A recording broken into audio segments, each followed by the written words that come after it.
Have you ever considered, especially during this time of economic chaos and uncertainty, that you would like to be in a position where you have strength and financial control and a bunker to weather the economic crisis at hand, and also to think about really how to not only preserve your wealth, but still be able to move forward at the same time? That's what we're going to be talking about today. And welcome back to the Money Advantage podcast. I'm Rachel Marshall. This is my co-host, Bruce Wayner. Good morning, Bruce. Morning, Rachel. I think the challenge for you and I, excuse me, I think the challenge for you and I today is to do what we believe is correct, and that is try to educate without fear mongering along the way. Yes. And I think that's one of the things that is very difficult in this situation, because when you're trying to help, a lot of times that's when you're actually you're laying out the truth, and sometimes the truth is fearful to people. As long as you have the pureness in your heart, which I hope we do, then what I think comes through is we're trying to share facts with people, and that's what we're going to try to do to our best of our ability today. Yes, and I think the other thing that I just want to share with you, especially if you're listening right now, is that we're all going through this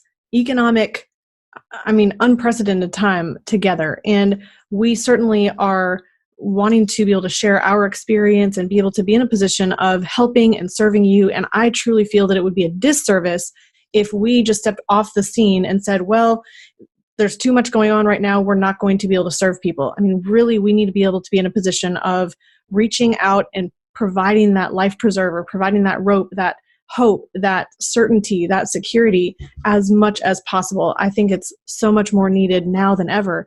And so we're going to just share from our hearts today. We're going to be talking about really what is the problem going on, and then how can we really find a solution? How can we find a respite or a strength and certainty in the midst of the storm? I mean, we certainly cannot control the larger economic factors all around us, but what we can do is be in a position of the maximum strength and certainty. And how do you do that?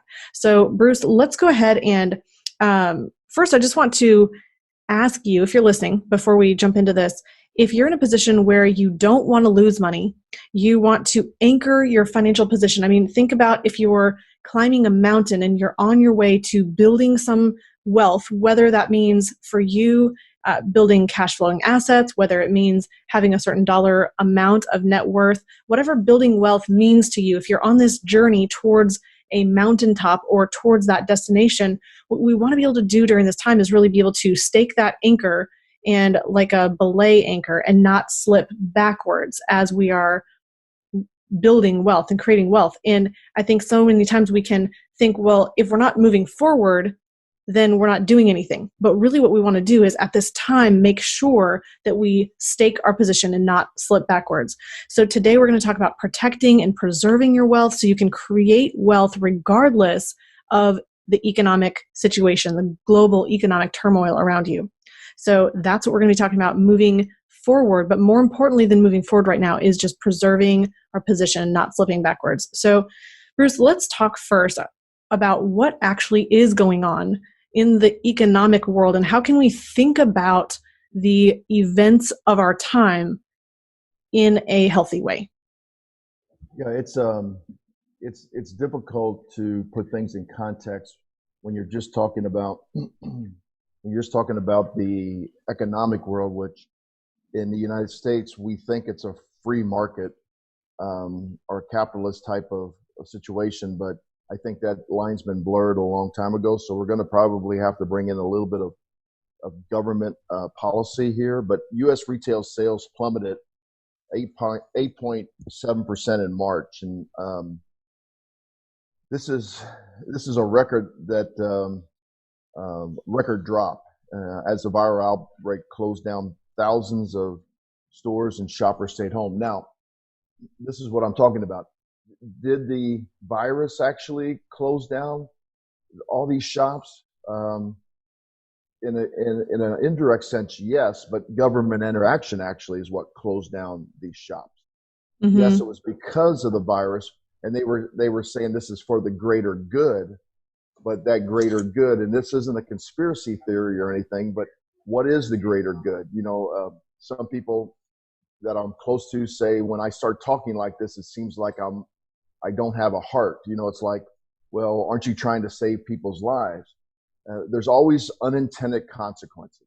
And I'm not just talking about economic unintended consequences. I'm also talking about other life unintended consequences. So yes, maybe we save some lives over here, but because of the stress involved, we actually lose some lives over here.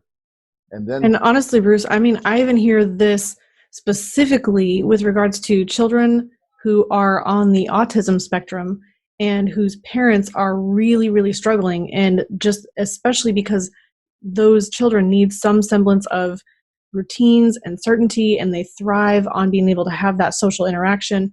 And I can't speak from experience on that, but I just have so much compassion and just love in my heart for parents who are struggling through just these completely crazy times with children who are not thriving or who are going through depression right now because of the lack of stability in their personal life. Correct. And then we're not even talking about the immediate. We're talking about lingering effects of this down the road, whether that is additional way that you live your life in fear, which causes additional stress, whether it's the stress that happened here because you lost your job and then you actually got into a different job that's actually in a lower economic job, which causes you additional stress along the way. So could be long-term effects. Let's continue with these numbers. So like auto sales dropped 25.6%. Now that's interesting. That seems like it's terrible, but we might also realize that we are in a consumption-based economy. And people out there listening might say, well, of course we are. We have to consume to keep the economy going. Well, that is what we've been trained to think. And it's just like consume, consume, consume. But obviously, if it dropped 25.6%, then people don't need to buy cars because they're getting by with the cars they already have. And I think our listeners know I used to own an automobile repair shop.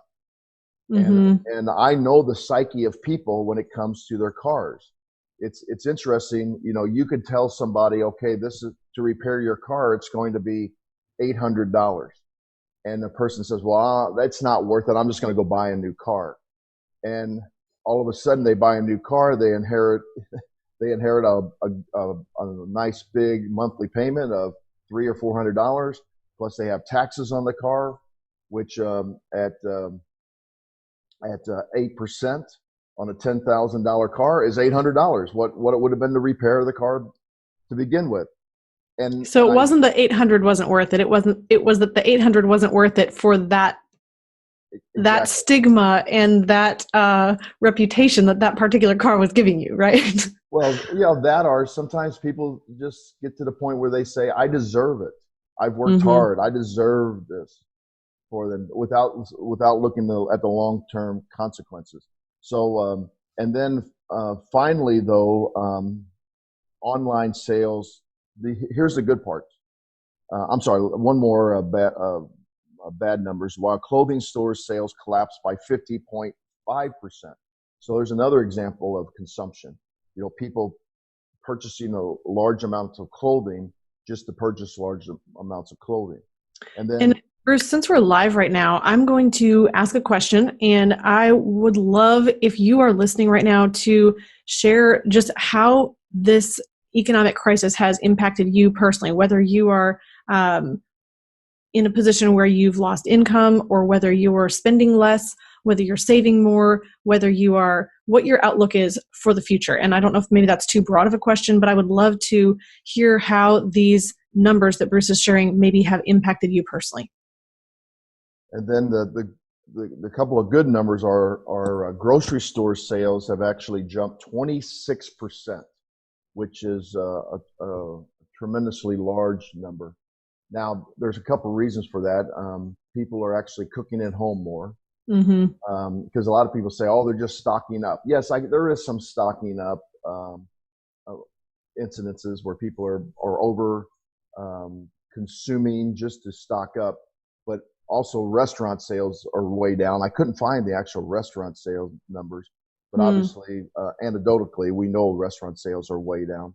Absolutely. And then the other online sales are up 3.1%, which I would have thought they would have been up a little bit more than that. But I do know from my own experience is that these online shipping is actually having difficulty right now because they can't keep up with demand. It's much slower. Amazon orders, even for what I would consider essential items, things like vitamins and shoes for the kids, I mean, that I've personally ordered have taken much extra time to arrive, probably 2-3 times as long as you normally would expect. Right. And so these are the numbers that are happening. The main one is that U.S. retail sales plunged by 8.7%, which is a record. Now the big argument amongst economists, and I'm not necessarily thinking economists are geniuses and everything, because as our good friend Bob Murphy, who's an economist, has told me on more than one occasion, is that economists are really good at telling you what happened after it happened. They're not really good at telling you what's going to happen. Many of them think they are, but Bob himself, and for our listeners know who Bob Murphy is, Bob is actually an economist, an Austrian economist who has testified in front of Congress on several occasions. So he does have a great reputation amongst U.S. economists. He admits all the time that there are too many factors. There are too many factors, including government intervention, that affects making predictions going forward. And I say this all the time with my people that I work with, my clients. We cannot factor in, and I use some global economic things. I often use the dictator of North Korea. If he decides he wants to shoot a missile at South Korea one day, it has nothing to do with whether Procter and Gamble had a good year here in the United States. Everybody is going to overreact and sell their Procter and Gamble, and the stock is going to go down, even though Procter and Gamble may not even sell to South Korea. It's just, these are economic factors that globally you can't take into consideration. Well, the virus is another one that we could not have predicted. It can't. People keep saying, "Oh, I told you so. I told you so." Well, we've also heard people say, "Well, I told you that we were going to have a recession 8 years ago, and we didn't have a recession for 8 years." Why? Because once again, government interaction can change what an economic model prediction can be. And that is, I think, the most frustrating and fearful things for most people in every society, not just in the United States. Bruce, I think if we kind of boiled all of that down, I feel that the thing that's probably most frustrating for most people right now is the lack of control. I mean, not only do we not have all of the details to be able to understand the situation fully, we feel like we're not in a position of control. We can't just say, well, let's just go back to work. We don't have the capacity to make that decision, even legally, in a lot of places right now. Mm-hmm. And so we're trying to figure out not only how do we protect our family, how do we move through this in a position of maintaining our liberty, our sense of control, and being able to move forward and have stability in our financial life. And let me tell you a story about a time that I, as a child, almost died in a tornado, and what this relates to our current economic situation and what it taught me as a result. So I was about 10 years old. We had just moved to the farm where my parents had bought 125 acres out in Minnesota, and part of this was wooded. We also had pasture land. We had a bunch of animals on the property, and we loved to run around in the woods as kids, and it was a wonderful place. And so we, with our sense of adventure, wanted to camp out and not go too far away from the house. So we camped out about 10 feet or so from the front door in the backyard. And at the time there was 4 of us, but one of my siblings was away at a friend's house. And so that night, the 3 of us camped out in the tent, and we were in a situation where I woke up in the middle of the night. I'm the oldest of my siblings, and the front of the tent was lifting off the ground. Now, we had not even thought to stake the tent down just because this was, we're just camping out. This is right in front of the front door. We're just throwing up the tent, putting our sleeping bags in, and it was supposed to be a fun evening. Well, I'm, again, about 10 years old, the oldest of my siblings, and I'm thinking, I don't know what is causing this, but I've never been in a tent where the front of the tent is lifting up, like off the ground. And I said, I need to take care of my sister and brother. This is not safe for us to be in here. I don't know what's going on. And at first I thought I was dreaming, but then when I realized it was real, I said, I need to wake them up and we need to go inside. So we ran the 10 feet or so to the front door and ran inside, woke up my parents, told them that there was something going on outside. And for all I remember at that point, we went back to sleep in our own beds. And we woke up the next morning and there were trees down everywhere. I mean, there was like 6 giant trees across our garage that had smashed the garage roof in. We had one large tree, and this is where I say that we almost died, one giant tree that had fallen at just a specific angle where if it had fallen maybe 30 degrees to a different direction in our front yard, it was this giant, huge pine tree that was super tall, super heavy, and super big around. It would have fallen and smashed the tent where we were sleeping. And I say all of that because when I went through that terrifying tornado in Minnesota, there was trees down everywhere, all through our whole property. And when I look back at that, I think I want to be safe. I want to be stable and secure. I want to know that I'm safe, but the people around me that I love are safe too, and that property damage isn't going to happen. And I just remember that feeling of wanting to make sure people and myself were safe and protected. And, we can almost feel the same going through the economic turmoil with the stock market up and down, and maybe it's recovering. Maybe we're heading into a crash. Who knows exactly what's going to happen with the stock market? We're talking about all of the economic factors and the sales that are down in all these different categories right now. We look at unemployment skyrocketing right now. I mean, it's just, we're in a time that is extremely tumultuous and a lot of unknowns. And at the same time, we want that ability to protect ourselves and our family and be in a position of safety. And so thinking back to what happened when I was a kid makes me realize that I want a bunker or a place of safety for myself and my family. Now, that doesn't mean I'm going to live underground. That doesn't mean I'm never going to come out. That doesn't mean I'm going to live in fear every day. But what it does mean is that I want to be aware that I know storms will come. And I want to be in a position of being as safe as possible from that storm so that I'm going to be safe.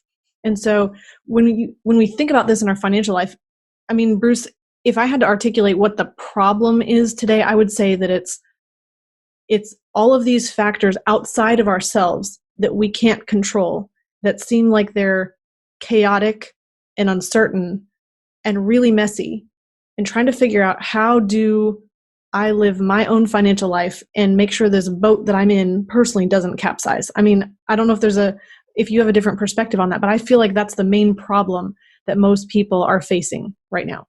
Yeah, and it's a little difficult for somebody like you and myself and people we hang around with, business owners, because we think about things differently.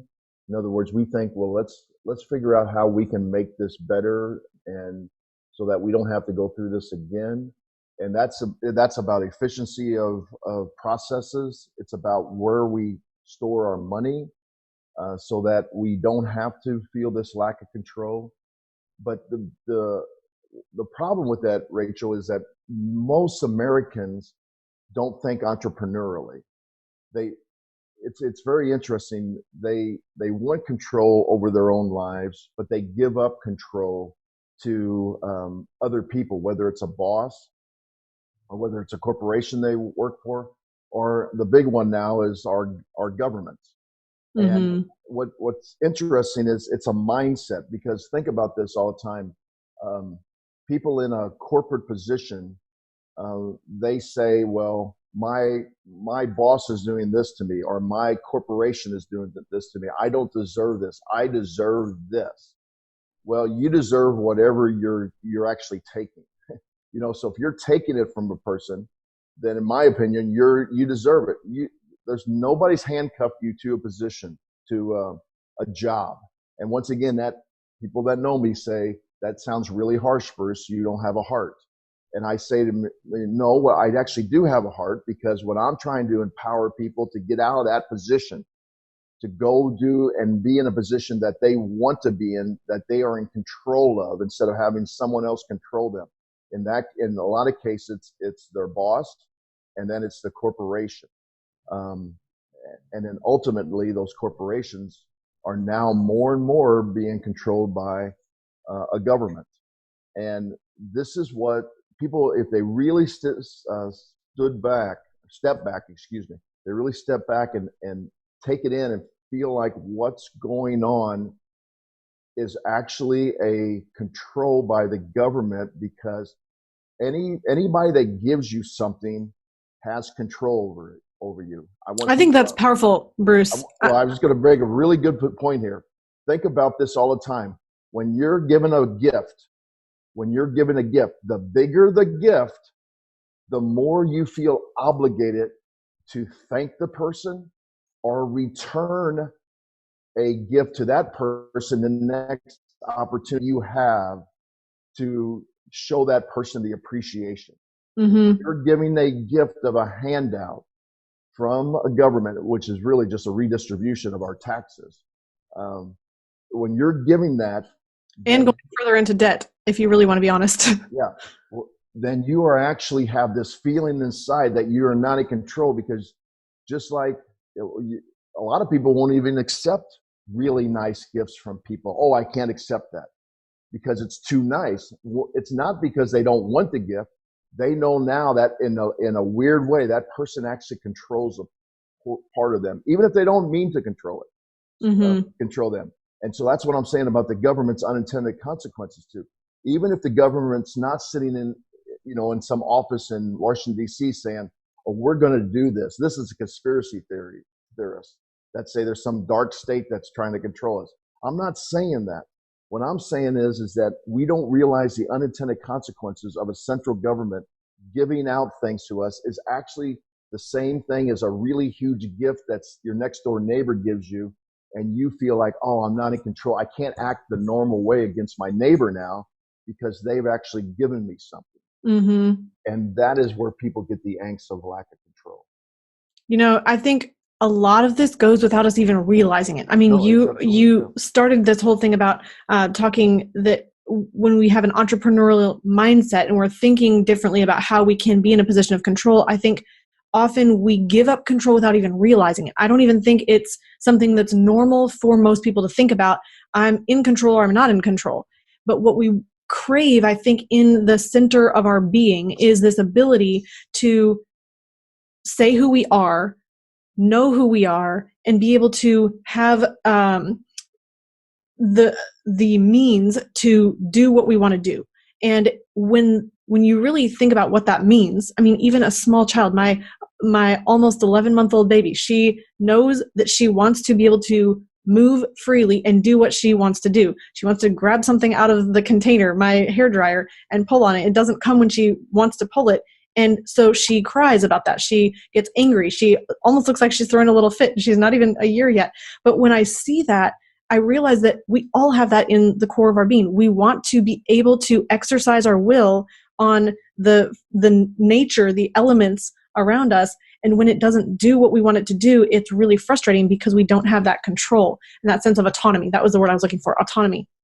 And I think that the more we can think about how do I put myself in a position of being able to have that autonomy? How can I have the most sense of, if I make this money and if I invest it the way that I want to, and if I put my financial system in order in my life, how can I use that to create true wealth, not to just receive wealth or just be the recipient of a gift, as you're talking about, but how do I create wealth?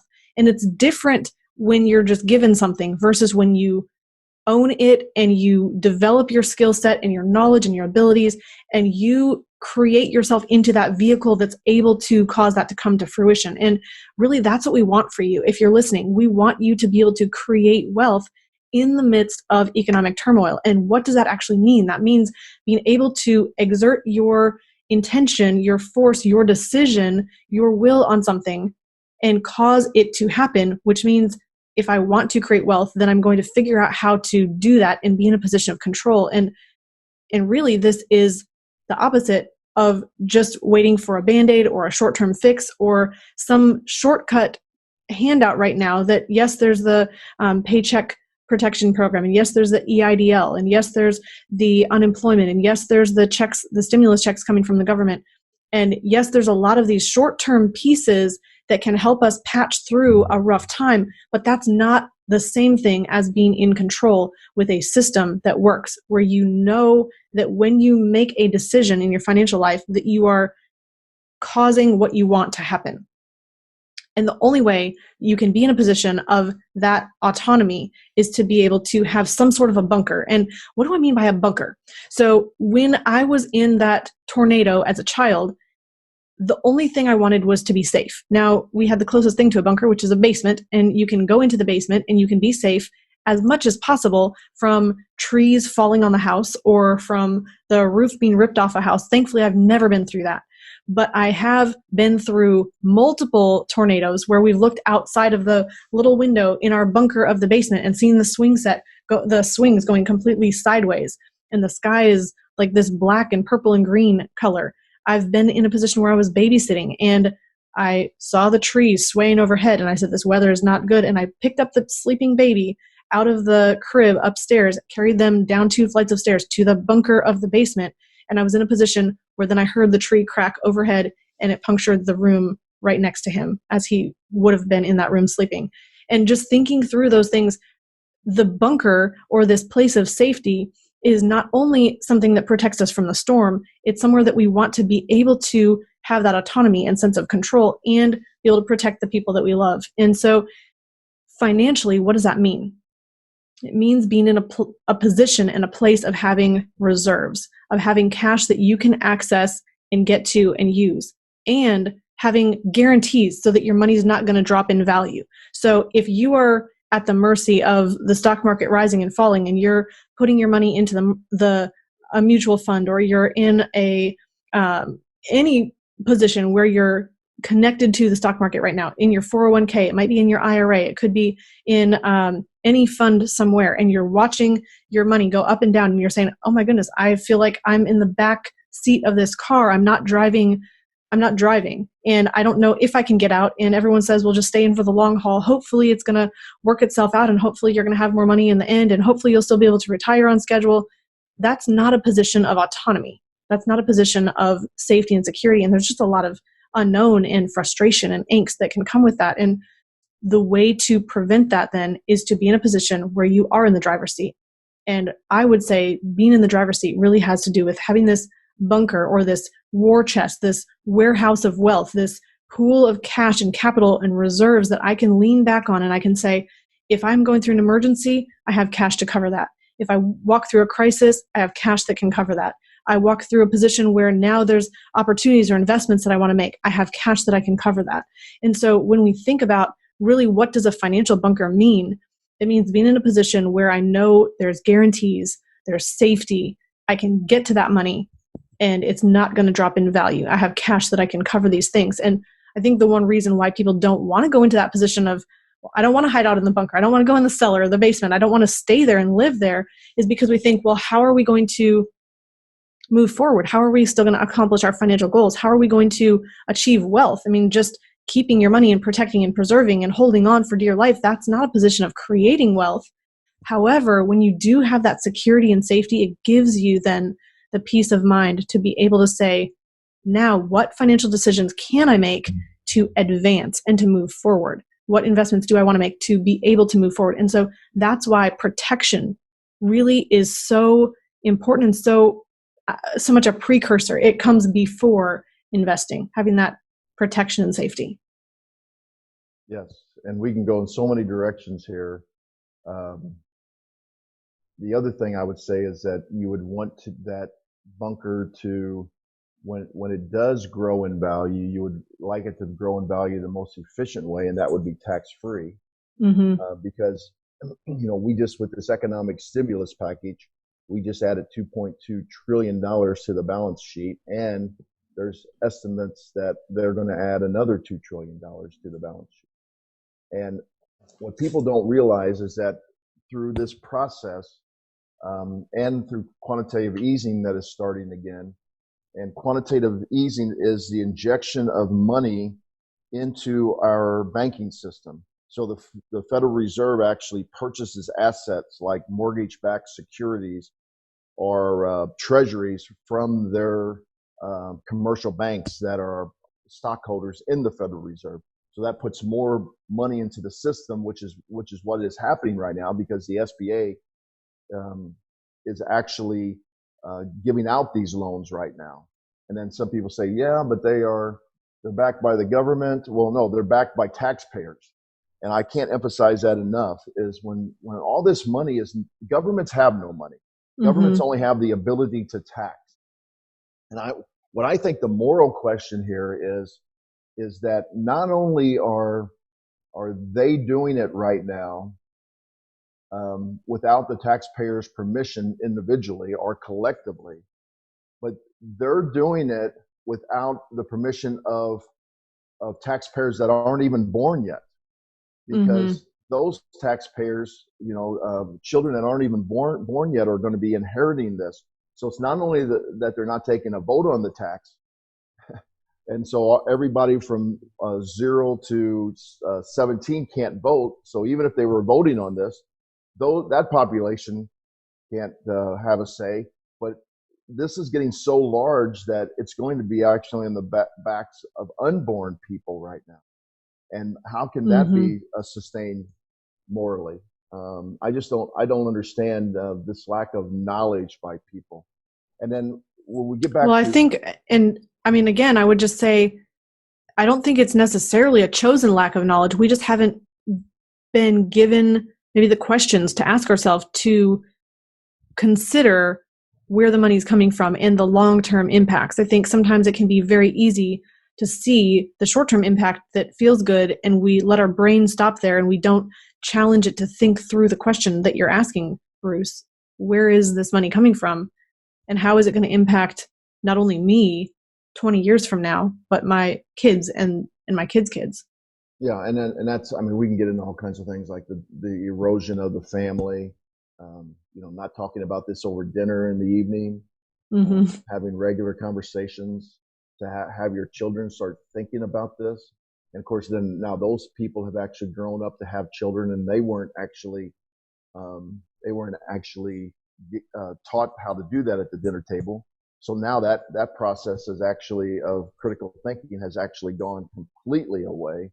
And critical thinking in the public school system has gone completely away, because they're actually just teaching to the test that they have to get approved for funding. And once again, that's a control that the government's holding over. If you don't do well on this particular test, we won't give you the funding. So instead of teaching them a really good critical thinking skills, they actually teach to the test so they can get the funding. So that's another lack of control that you have. I mean, I used to work in the public school system for the teacher's pension, and I heard this over and over and over. So lack of control there's all kinds of unintended consequences here, but we really need to get back to encourage people to not be conspiracy theorists, but ask the question, why are they doing this? What's the consequences of this happening in my life? And what is the consequences of me doing something just because that's the way everybody else has been doing it? I think that's a very powerful question. What are the consequences of me doing something just because everyone else does it that way? Or what's the consequence of me losing ground financially just because I assume that just goes with the territory? Just everyone's losing money, so I just have to lose money too. I've had that statement over my career. When the stock market goes down, Rachel, people say, well, I know I lost, whatever it is, 20%, 10, 15%, 30%, but I know everybody did. And my response all the time is, no, everybody hasn't. And they say, well, what do you mean everybody hasn't? I've seen the stock market on television and it's gone down. Well, not everybody has all their wealth in the stock market. And yet that is what we've been kind of programmed to believe, that the only way that you can build wealth is to have your money in the stock market. And yet when you look at the richest people in the world, none of them well, I shouldn't say none, that's an absolute. I haven't seen one that has built their wealth by putting their money into the stock market in a 401k, or it's all been by wealth creation of a business, an entrepreneurial endeavor. And Bruce, you're absolutely right. And I want to keep the train of thought for where you're going with that, because you said not thinking because everyone else is making the same decision. But I mean, I would say that I'm not following the stock market closely. I'm not watching the numbers closely. And the reason is that I've chosen to say, how can I be most productive during this time? And I sleep well at night knowing that I don't have money in the stock market. I'm not having to worry, is my portfolio dropping? And I don't say that because I think that I'm better than anybody else, but I feel that I have made a decision that is congruent and I'm in integrity. I'm in integrity in making this decision to say, I personally don't want that fluctuation and volatility in my financial life. Now, do I think that's the number one decision and the best decision for everyone else to make? You have to decide for yourself where you want your money to be. I don't think that everyone should do things exactly the way I do them, but I personally do not have money in the stock market. I personally do not have to watch the index, and I don't have to watch my funds. I don't have to wonder and worry if I'm going to lose money, because I sleep well at night knowing that my money is not connected to the stock market. Yeah, that's a very good point that you make. We're not trying to be a central a government kind of situation where we say everybody has to do it a certain way. We're just saying that you really need to evaluate the way that you want to live your life, so that you can make decisions. Because a lot of people actually know that they don't want to go in the direction they go, and that causes some stress, but they also don't have the confidence to stand up against the status quo. And well, it's hard. Yeah. You just expect and assume that everyone's doing something, so therefore I should do the same thing as everyone else. And I think it takes a lot of challenging decision making for you to personally pull away from what everyone else is doing and say, I'm going to do things differently. And I can be honest that I didn't speak very publicly about that for a really long time. I mean, it's not something that I was holding up as a flag and saying, here's the things that I'm doing, because I wanted to make sure it worked first. But it does take a lot of conscious effort to not do what everyone else is doing and instead make different decisions. But I would challenge you to make those different decisions if it makes you happier, more confident, more in a position of control, and if it gives you that peace of mind that you're craving and looking for. Yes. And so just a few other things about this. We espouse storing your money into specially designed whole life insurance contracts. And when you do that, which I have literally been on a team that has done 900 of these over the last, since about 2007, I think was where our numbers started to track.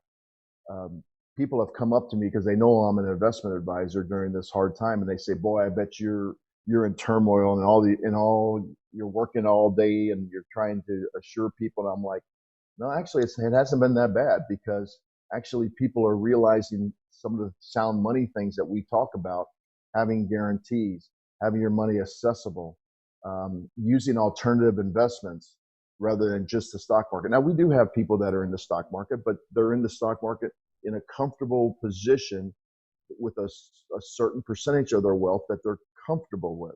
But they're really comfortable with that certain percentage because they have so much more money in their control. And we've often talked about the specially designed life insurance contracts as being an and asset. And I've had clients reach out to me and say, hey, I think this stock is really taking a hit and it's rock bottom. Can you get me $10,000 so I can go buy that asset? So once again, that's an and asset. So they're going to have the uninterrupted compound growth within their policy, and they're going to go out and buy this stock that they feel good about. Personally, or go out and buy a rental property or a commercial property or some other asset that they know and control. And again, you said feel good about. And that's the important thing.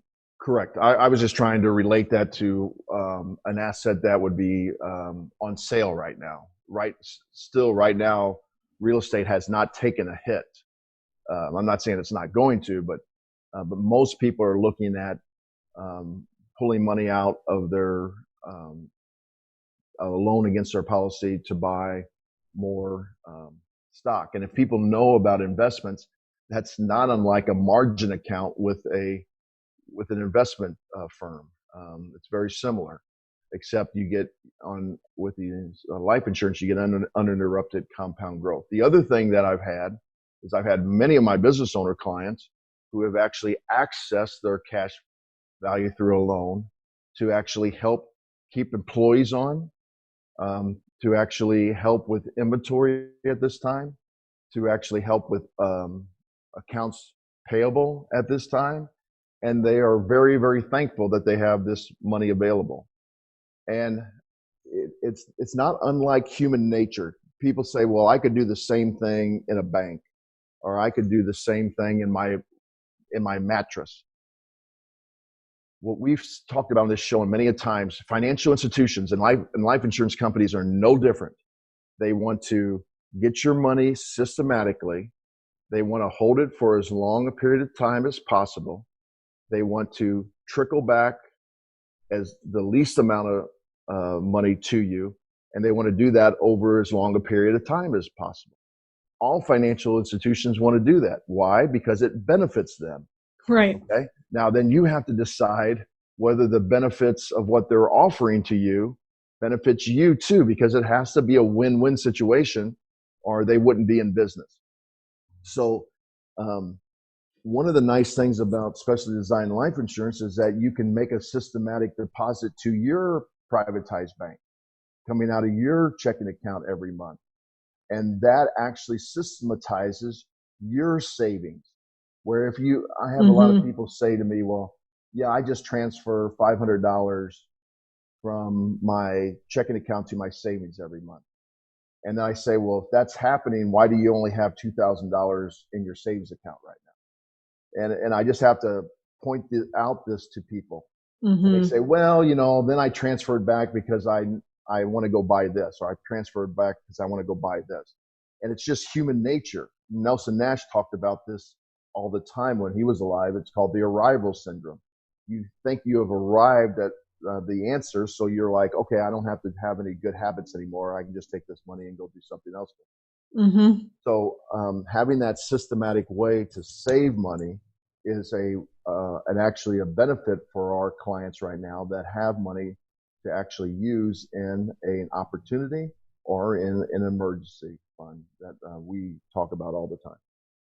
Yeah, Bruce, I really love that you were talking about systematic savings, because I think that's the number one thing that is what you can control. Putting money systematically into a position of savings then gives you that bunker, gives you that pool of cash to be able to draw from. And Bruce, as you said, the number one tool that we've seen the most advantages for that savings asset is high cash value life insurance. And so this is a whole life insurance product.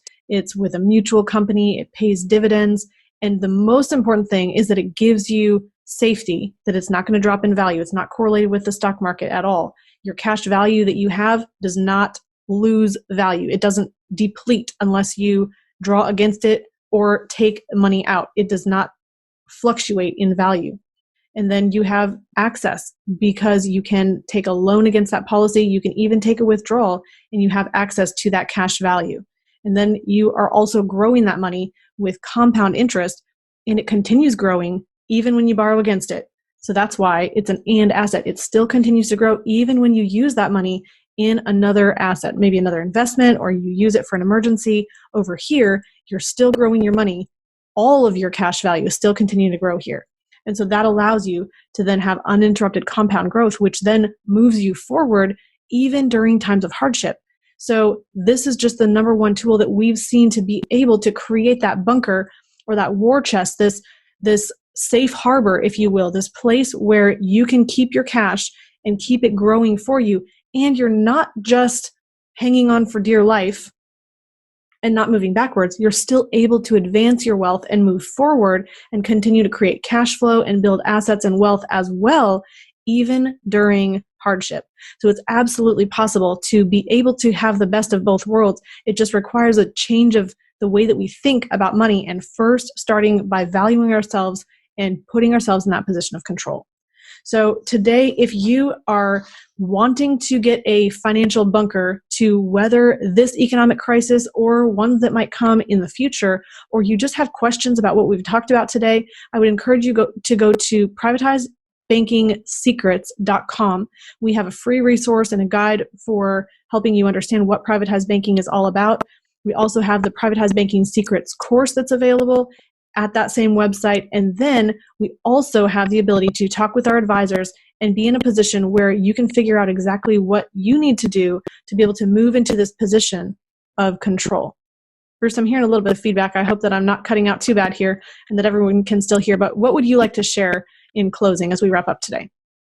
Yeah, well, first of all, on my end, you were crystal clear. So oh, awesome. Yeah. I think there's a lot of things in this time period that can be overwhelming for people. Mm-hmm. So I do think it's an opportunity, though, to say to yourself, okay, I'm not going to just focus on the negative. I'm actually going to focus on both aspects of the spectrum, the good parts and the bad parts, and then start to question why things happen not only in your life, but how are things happening in the general economy that affect not only you, but your neighbor and the country and the global economy altogether. Because the more you understand that from both ends of the spectrum, the more that you will feel that you are in control of your decision-making process. And that's where stress always comes out, is that you feel like you're not in control of the decision-making. And I think that would be the thing that I'd like to leave the listeners with today. I love that you shared that. And just one other thought comes to mind. The Socratic Method is something my daughter's school with Acton Academy is really focused on developing in children. And what's interesting is I find that as adults, we like to slip into old habits of just asking a question and wanting the answer to come from somewhere outside of ourselves. And the Socratic Method challenges that thinking and instead causes us to ask better questions. And I think that in life, if we want to really find solutions, it starts with asking those better questions, Bruce, as you were saying, and not just trusting what is being said around us, but really asking questions of ourselves and figuring out what we actually think, not just trusting someone else to tell us what to think. So we'll leave you with that today. Check out privatizebankingsecrets.com for those resources. You can also go to themoneyadvantage.com for show notes on this particular episode today, for any links that we've shared. And we would love your feedback and review on our show with Apple Podcasts, what used to be known as iTunes. So thank you for that. And Bruce, in closing, we'll say, remember, success leaves clues. Model the successful few, not the crowd, and build a life and business you love.